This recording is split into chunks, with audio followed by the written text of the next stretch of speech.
Mes frères bien-aimés, je vous avoue que le soir, lorsque j'arrive pour célébrer la Sainte Eucharistie et que je vous vois toujours aussi nombreux, je suis dans une joie très profonde. Comment pourrait-il en être autrement? C'est la joie du prêtre que de voir que vous qui êtes là, vous cherchez à rejoindre Jésus. Vous le rejoignez dans cette parole que nous venons d'entendre. Ça c'est sûr, parce que le Saint-Évangile est la plus belle relique sémantique que nous possédions. Ce sont les paroles mêmes de Jésus. Nous l'entendons tous les soirs nous parler en plein cœur.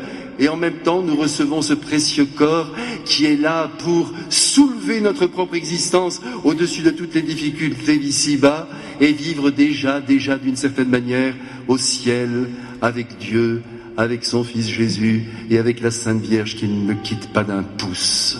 Et au-delà de ces deux soutiens, que dis-je soutien, ça ne va pas très loin mais vous m'avez bien compris, au-delà de ces deux grands secours qui nous sont donnés, la parole de Jésus et son précieux corps, son précieux sang, il y a aussi le témoignage des saints qui vient réjouir notre propre cœur et nous montrer aussi comment nous pourrions à notre tour vivre. Évidemment, on ne peut pas imiter les saints. Attention mes frères, là-dessus, il faut être très clair. Chaque personne est sous le don de conseil. Nous sommes tous suivis par le Saint-Esprit et la sainteté de l'autre n'est pas la sainteté de l'un. Cependant, il y a quand même quelques arêtes saillantes que l'on reconnaît dans toute vie de sainteté qui peuvent nous aider à structurer notre propre vie et à nous conduire à rejoindre la sainteté que Dieu a prévue pour nous. Ce soir, nous célébrons l'un des plus grands saints de l'histoire. Je sais que vous l'aimez beaucoup, saint Antoine de Padoue. Pas de doute. Et tout à l'heure, à la fin de cette messe, nous nous rendrons près de lui, près de sa représentation, alors qu'il nous regardera comme il nous regarde déjà maintenant. Et nous le remercierons pour tout ce qu'il a fait dans sa très brève vie, mais si pleine, si remplie. Vous savez, saint Antoine de Padoue, je ne vais pas passer plusieurs heures à vous en parler, on n'a pas le temps. Puis vous avez aussi votre travail, ce soir peut-être, à la maison, vos activités au moins. Donc je ne peux pas vous parler longuement, j'en suis un peu frustré, mais c'est pas grave. Je vais quand même dire 2-3 petites choses. Vous savez que c'est un être tout à fait sublime, je vais vous le prouver. Il a toujours voulu consacrer sa vie à Dieu. De ce point de vue-là, c'est un mystère d'élection. On ne sait pas d'où vient cette vocation à suivre le Christ. Nous avons tous reçu la vocation à devenir des enfants de Dieu. Et puis parmi tous les enfants de Dieu, et nous savons que Jésus ne choisit pas les meilleurs, eh bien il jette son dévolu sur telle ou telle personne. C'est ce qui s'est passé pour notre petit Antoine, qui était un bon Portugais, qui a fait de bonnes études et qui a décidé de se donner à Dieu dans la vie contemplative, ou du moins semi-contemplative. Il va quitter Lisbonne, là où il est né, dans une très bonne famille d'ailleurs, et puis il va rejoindre la belle ville de Coimbra. Et c'est dans cette ville qu'il va se faire chanoine de Saint-Augustin, étudiant à longueur de journée les Saintes Écritures. C'est un intellectuel, si je puis dire. Mais attention, quand je vous dis ça, n'imaginez pas un cerveau sur un tas de livres.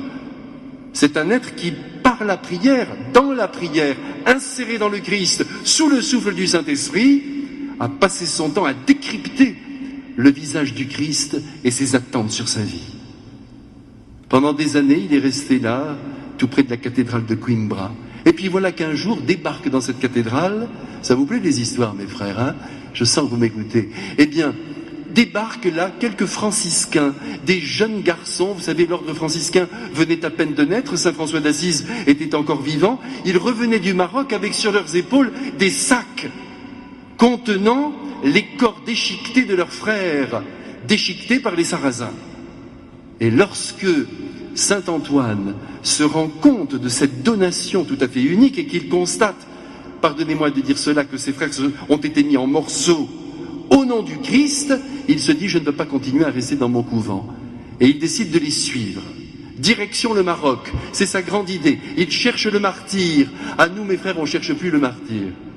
On cherche à ce qu'il ne fasse pas trop chaud, qu'il y ait la climatisation. Partout. Mais que voulez-vous? C'est le Moyen-Âge. Et là encore, nous aurions bien des exemples à prendre. Ils veulent, par le sang, prouver au Christ qu'ils l'aiment. C'est ainsi. Et normalement, mes frères, quand on aime un être très profondément, on est prêt à tout. Vous êtes d'accord avec moi? Y compris à mourir pour lui. Pas à mourir avec lui.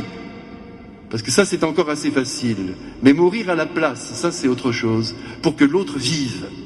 Alors, saint Antoine, comme tous les êtres qui habitaient ce temps médiéval, croyaient qu'en s'offrant de la sorte, en ayant le même sort que le Christ, des millions d'âmes seraient sauvées. C'est donc son grand désir. Alors il part pour le Maroc, mais le Seigneur a une autre idée.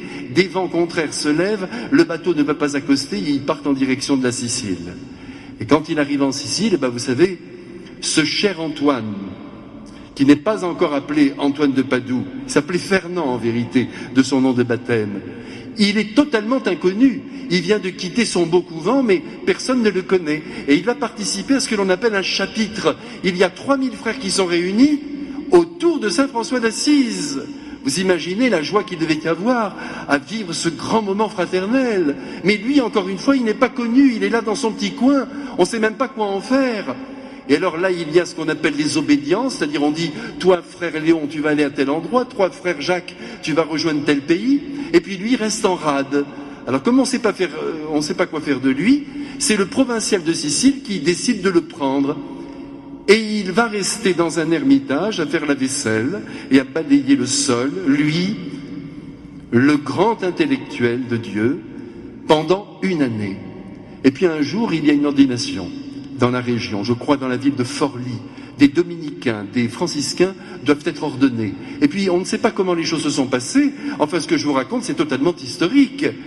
Personne n'a préparé l'homélie. Tout le monde se regarde, qui est-ce qui prêche? Les dominicains disent pas nous, on n'a pas préparé. Les franciscains, mais pas nous, on n'est pas vraiment capables.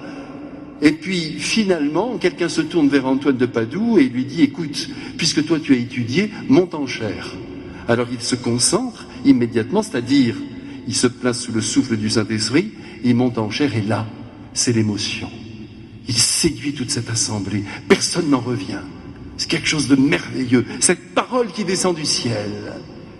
Son provincial qui n'est pas fou et qui a donc l'intention de l'utiliser, parce que quand un être a un certain don, il vaut mieux l'utiliser. C'est comme ça quand on est un bon père. On veut le meilleur pour son enfant et on va dans la ligne de ce qu'il est.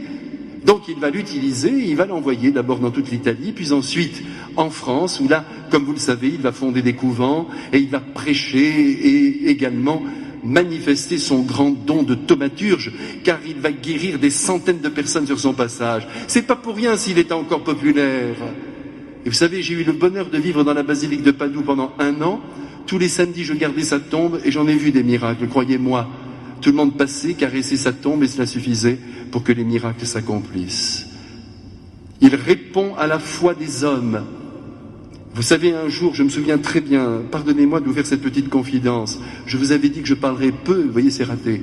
Bref, il y avait une petite fille qui était devant moi, elle tenait la main de bois d'une statue de Saint-Antoine, avec une telle force, une telle intensité, que je me suis dit, c'est pas Saint-Antoine qui est puissant, c'est la foi de cette petite fille. Et elle a obtenu ce qu'elle attendait. Dieu répond à la foi des hommes. Et puis, après ce grand périple que Saint-Antoine va vivre, je vous le redis, en Italie et en France, finalement, il va rejoindre de nouveau la région de Padoue. C'est là qu'il va mourir, d'ailleurs, à l'Arcella, sur la route. On veut le ramener. Il est tout jeune encore, car il n'a que 36 ans. Et il meurt aux portes de la ville. Mes frères bien-aimés, je voudrais ce soir que vous réalisiez avec moi que tout l'apostolat de Saint-Antoine de Padoue n'a pas dépassé 10 années. Mais en 10 ans, il a enflammé la terre.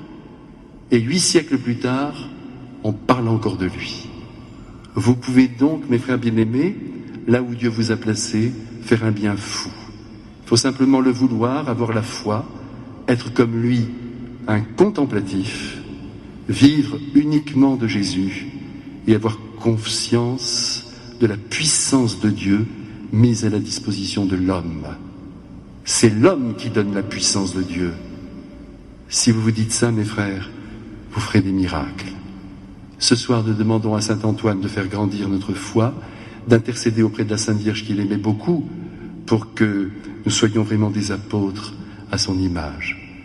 C'est ce dont l'Église a le plus besoin, mes frères bien-aimés. Vous avez entendu notre Seigneur, la moisson est abondante, c'est-à-dire qu'il faut aller la recueillir. C'est fait. Il faut simplement passer avec la faux et tout ramasser. Seulement, il y a peu d'ouvriers. Alors c'est l'occasion pour moi de vous dire ce soir que vous devez prier, puisque Jésus nous l'a demandé.